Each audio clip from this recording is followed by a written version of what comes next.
Lagot na, Alden Richards may inamin tungkol kay Maine Mendoza at Vic Soto.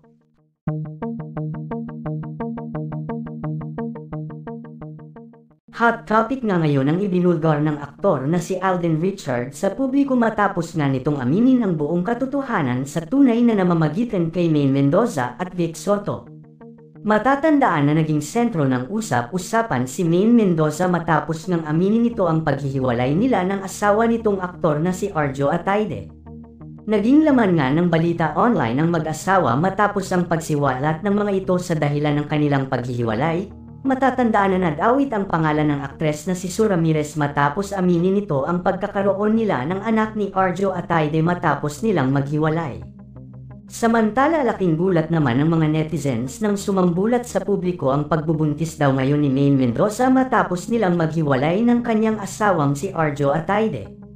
Laking gulat pa ng mga netizens nang aminin ni Arjo sa publiko na hindi siya ang tunay na ama ng dinadala na ito ni Maine Mendoza.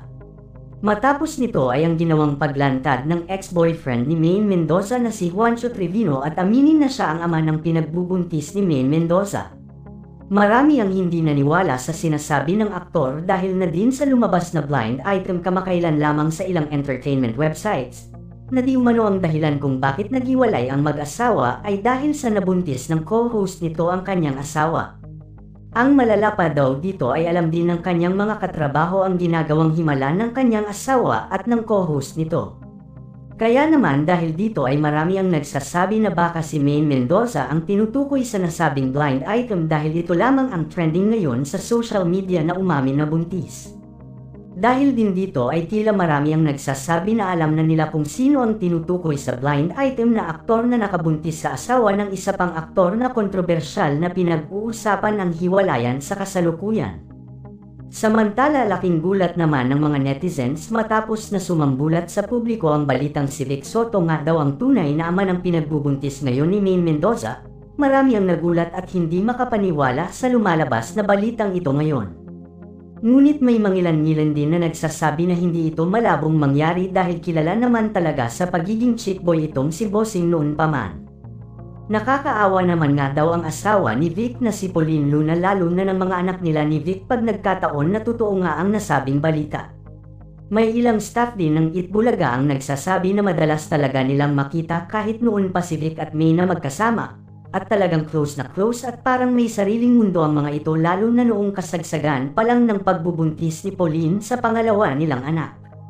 Samantala ayon sa source ay nagsalita na nga din daw si Alden Richards na dati ring host sa Itbulaga.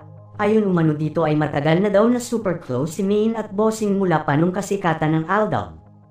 Magaling daw kasi talaga makisama si Maine sa lahat ng co-host nito sa nasabing noontime show, kaya halos lahat ay ka-close ng aktres.